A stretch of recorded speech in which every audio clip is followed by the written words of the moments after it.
କହୁଛି ବାପା ସେ ଦାନବ ନାଁଟା କଣ ଆଉ କୋଉ ସ୍ଥାନଟିଏ ଦାନବ ଯାଉଛି ଏ ପରମକୁ ଲେଖନ୍ତୁ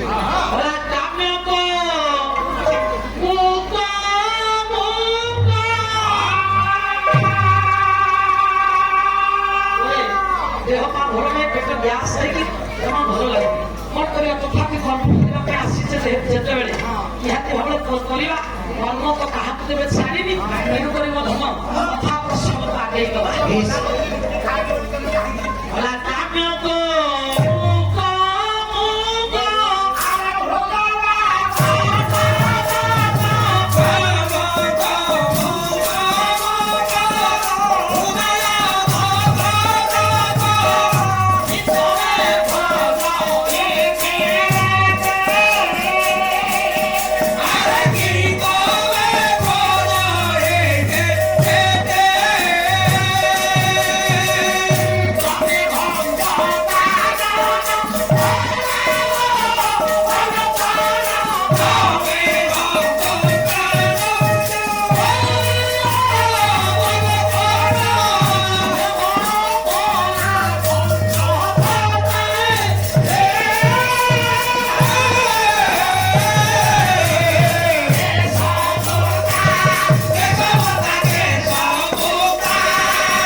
देवर्षि नारद ए जीवन पछे प्रत्ये पड़िथाउ जगत उद्धार हो अंधकवि विभोधीकर बार्ता बोले आमर जहा अभ्यास नहीं बिना परिश्रम कर किसी देनी तेणुक कमेवा आम जातक ना जीवन पछे जाऊ परिश्रम ठीक रहो तेणुक से दिन प्रकाश कले देवर्षि मु परिश्रम करुच्ची बोली तो तुमको समस्त स्नेह श्रद्धा भल पाइबा दौरान ना नहीं आम जब परिश्रम न करते आमको ये भल पाते ना डाकते पाला तेणुक बापा सब परिश्रम आखिया बिना परिश्रम भगवान के फल दिखती ना तेणुक परिश्रम करवा फल को केवल आशा रखा ना तेणुक मो ज्ञानेन्द्र पुंगव जगत कथरे मनुष्य जीवन से आनंदित हुए जिते अन्य मानकर स्नेह श्रद्धा आग्रह आम प्रति बढ़ी तेणुक धन से दिन ये देवर्षि नारद प्रकाश कले कहले हे दानव ये दानव ना कौन ए पर्यंत दानव दानव बारंबार कहूँ से दानव किए से दानव नाम हूँ बापा दानव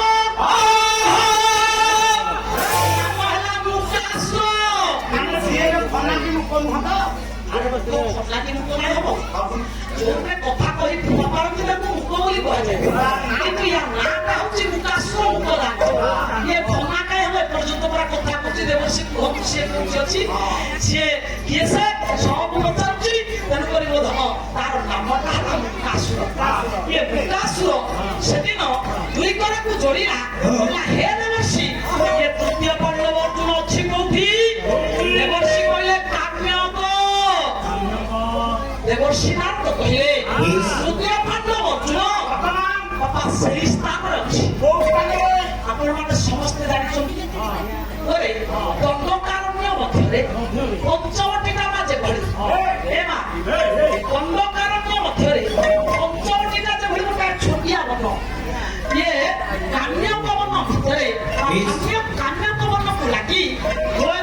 ଅଛି ସେଇଭଳିଆ ଖାଇବ ସେଦିନ ଇଏ ଦେବର୍ଷି କହିଲେ କାମ୍ୟଙ୍କ ମନକୁ ଲାଗି ଗୋଟାଏ ଛୋଟିଆ ବନ ଯୋଉ ବନର ନାମ ସେଇ ବନରେ ପାଣ୍ଡବ ମାନେ ବନବାସ ଜୀବନ ଯାପନ କରୁଛନ୍ତି ମହାରାଜ ଯୁଧିଷ୍ଠିରଙ୍କର ଚକ୍ରାନ୍ତରେ ଦୁର୍ଯ୍ୟୋଧନର ଚକ୍ରାନ୍ତରେ ପାଣ୍ଡବ ମାନେ ବନବାସ ଜୀବନ ଯାପନ କରୁଛନ୍ତି ତେଣୁକରି ହେ ଦାନବ ଏ କାମ୍ୟଙ୍କ ବନ ନିକଟରେ ଥିବା ଦୈତ ବନରେ ପାଣ୍ଡବଙ୍କର ଯୋଉ ବନବାସ ଜୀବନ ଯାପନ କରୁଛନ୍ତି ସେମାନଙ୍କ ଭିତରେ ଅଛନ୍ତି ଜଣେ ଅନିଦ୍ରା ରୂପବତୀ ଗୁଣବତୀ ସୁଶୀଳା ନାୟିକା ଯାହାଙ୍କର ନାମଟା ହେଲା କଣ ନା ଦ୍ରୌପଦୀ ତମେ ସେ ସ୍ଥାନକୁ ଯାଅ ସେଇ ତୃତୀୟ ପାଣ୍ଡବର ଯୁବକୁ ପରାସ୍ତ କର ତାର ପତ୍ନୀକୁ ସାଙ୍ଗରେ ନେଇ ଆସ ସେଦିନ ପହଞ୍ଚି ଗଲା ଦାନବ ମୁକାସୁର ଯାଇ କାମ୍ୟଙ୍କ ବନ ନିକଟରେ ପହଞ୍ଚି ଖୋଜିଲା କିପବେ ଖୋଜୁଲି କିରିଟି ବନ ସାରା ବୁଲି ବୁଲି ଖୋଜିଲା ପାଣ୍ଡବ କୁଳ ଅଛନ୍ତି କୋଉଠି ପାଣ୍ଡବ କୁଳ ଅଛନ୍ତି କୋଉଠି ପାଣ୍ଡବ କୁଳ ଅଛନ୍ତି କୋଉଠି ଖୋଜୁ ଖୋଜୁ ନଜର ପଡ଼ିଲା ପାଞ୍ଚଟି ପତ୍ର କୁଟିର ଆଲ୍ଲା କୋଉ ଘରେ ଅଛନ୍ତି 3 ଦିନ ହେଇଗଲାଣି ତୁ ଜାଣିପାରୁନୁ ଆଜି ଖୋଜୁଛୁ ପାଲା ବାଲା କୋଉଠି ଅଛନ୍ତି ମୋ ଧନ ଆଜି ଖୋଜିଲେ ତାଙ୍କର କଣ ବା କରିପାରିବୁ ଶେଷ ସମୟରେ ତାଙ୍କର କଣ କରିବୁ ଯେ ତାଙ୍କୁ ଖୋଜୁଛୁ ଆଚ୍ଛା ସେ କଥା କହୁନୁ ପାଲା ବାଲା କୁଆଡେ ଗଲେ କହିବାର ତାତ୍ପର୍ଯ୍ୟ ମାନବ ଖୋଜୁଛି ଖୋଜିଲା ବେଳେ 5ଟି ପତ୍ର କୁଟୀର ଉପରେ ତାର ନଜର ପଡ଼ିଲା 5ଟି ପତ୍ର କୁଟୀର ମଧ୍ୟରୁ ଦେଖିଲା ଦାନବ ଗୋଟାଏ ପତ୍ର କୁଟୀର ପଡୁଛି ଆଉ ଉଠୁଛି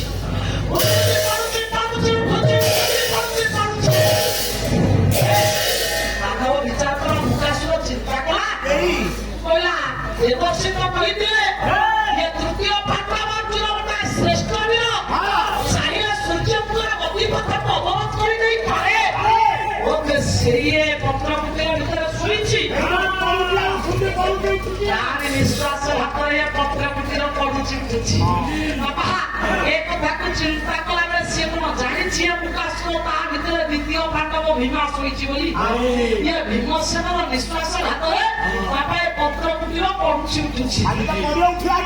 ଦାନବ କାହିଁ ଜାଣିବ ୟା ଭିତରେ ଭୀମ ଶୋଇଛି କି ଅର୍ଜୁନ ଶୋଇଛି ଇଏ ଚାହିଁଲା ବେଳେ ହଠାତ୍ ତାର କର୍ଣ୍ଣରେ ପତିତ ହେଲା ମୁକାଞ୍ଜଳି ପୁଟରେ କହିଲା କାମିନୀ ଏକ କୃଷ୍ଣ ବୃକ୍ଷ ବୃକ୍ଷ ମୂଳରେ ବସି ମା କୃଷ୍ଣ ଭଗବାନ କୃଷ୍ଣକୁ ଆତ୍ମନିବେଦନ କରିବାର ସେ ଯୋଉ ସ୍ରୋତ ବା ସେ ବାଣୀ ସେ ଶବ୍ଦ ଦାନବର କର୍ଣ୍ଣରେ ପ୍ରତୀୟମାନ ହେଲା ଶୁଣିଲା ଦାନବ କୃଷ୍ଣ କୃଷ୍ଣ ବୃକ୍ଷ ମୂଳରେ ଭଗବାନ କୃଷ୍ଣକୁ କରୁଛନ୍ତି ଆତ୍ମନିବେଦନ ଦାନବ ଯୋଉ ପତ୍ର କୁଟୀର ଉପରେ ନଜରଟା ରଖିଥିଲା ପତ୍ର କୁଟୀର ଉପରୁ ନଜର ହଟେଇ ଇଏ ଶବ୍ଦକୁ ଲକ୍ଷ୍ୟ କରି ସେଇଆଡ଼ିକି ଚାହିଁଲା ଆଜ୍ଞା ଏ ଶବ୍ଦ ଶୁଭୁଛି ଭଗବାନ କୃଷ୍ଣଙ୍କର ସ୍ତବ ଦେଖିଲେ ଆପଣମାନଙ୍କର ଗାୟକ ସମ୍ରାଟ ବିଶ୍ୱନାଥ ଭଟ୍ଟ ଯୋଶୀ ଘର ଯାହାଙ୍କର ବ୍ରହ୍ମାବୀର ନୟାଗଡ଼ ଜିଲ୍ଲା ତାପରେ ନୟାଗଡ଼ ଜିଲ୍ଲାର ପ୍ରତିଭା ଗାୟକ ସମ୍ରାଟ ବିଶ୍ୱନାଥ ଭଟ୍ଟ ଯୋଶୀ ଘର ଯାହାଙ୍କର ବ୍ରହ୍ମାବୀର ଲେଖନ୍ତି ଗୋଟାଏ ପଦ ଗୁଣ ଦାଦା ରାଗ ହଉଛି ପଞ୍ଚମ ମରାଠୀ କୃଷ୍ଣ ଭଗବାନ କୃଷ୍ଣକୁ କରୁଛନ୍ତି ଆତ୍ମନିବେଦନ କଣ କହିଲେ କହିଲେ କଳା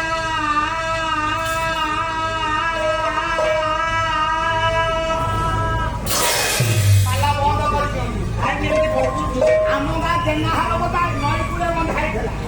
ଏମିତି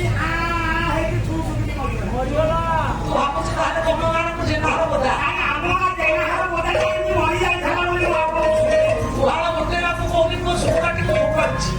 ପରେ ହଉ ହଉ ଇଏ ଜେନାହାର ବୋଧା ସବୁଦିନ ଲାଗୁଛି ବୋଲି ତ ତମେ ମାନେ ଆସୁଛ ତେଣୁକରି ବାପା କହିବାର ତାତ୍ପର୍ଯ୍ୟ ସେଦିନ ଭଗବାନ ଡାକୁଛନ୍ତି କୃଷ୍ଣ କଳା କଳା ମୁଖ ଚକା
ହେଉଛନ୍ତି ଭଗବାନଙ୍କ ଶ୍ରୀ କୋଳରେ ଏ ସେ ମା କୃଷ୍ଣା ଝରି ଯାଉଛି ନୟନର କସୁରଧା ଠାକୁରେ କାହିଁକି କାହିଁକି ଏ ବିପଦରେ କାହିଁକି ବାରମ୍ବାର ବିପଦ ଆମମାନଙ୍କ ଉପରକୁ ଏଭଳି ଭାବରେ ଆପଣ କାହିଁକି ଏତେ ଦୁଃଖ କଷ୍ଟ ଆମ ଭାଗ୍ୟରେ ପ୍ରଭୁ ତୁମେ ଲେଖିଛ ଏ ପାଣ୍ଡବକୁ ଆପଣଙ୍କ ଅନ୍ତର ସହିତ ଡାକିବା ଦ୍ୱାରା ଏଇ କଣ ଫଳ ପାଉଛନ୍ତି କି ଠାକୁରେ ସଦା ସର୍ବଦା ଯୋଉ ପାଣ୍ଡବ କୁଳ ଆପଣଙ୍କର ପାଦ ବ୍ୟତୀତ ଆପଣଙ୍କର ନାମ ବ୍ୟତୀତ ଆନ ଜାଣନ୍ତି ନାହିଁ ପାଣ୍ଡବଙ୍କ ନିତ୍ୟ ଧନ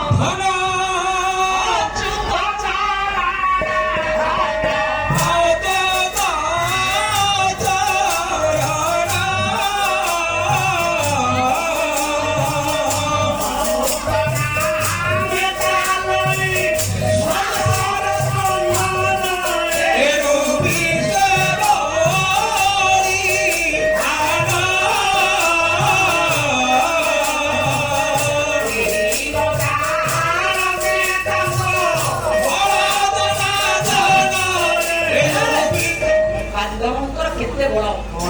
କିଏ କେବେ ଜାଣିଛନ୍ତି କେହି କେବେ ପାଣ୍ଡବଙ୍କର କେତେ ବଳ ବୋଲି ଅନୁଧ୍ୟାନ କରିଛନ୍ତି କିନ୍ତୁ ପାଣ୍ଡବ ମାନେ ହେଉଛନ୍ତି ଶ୍ରେଷ୍ଠ ବୀର ଜଗତ କହିଛି ସଂସାର କହିଛି ପ୍ରଚଣ୍ଡ ପାଣ୍ଡବରେ କବି ରାଜଶେଖର ପ୍ରମାଣ ଦେଇଛନ୍ତି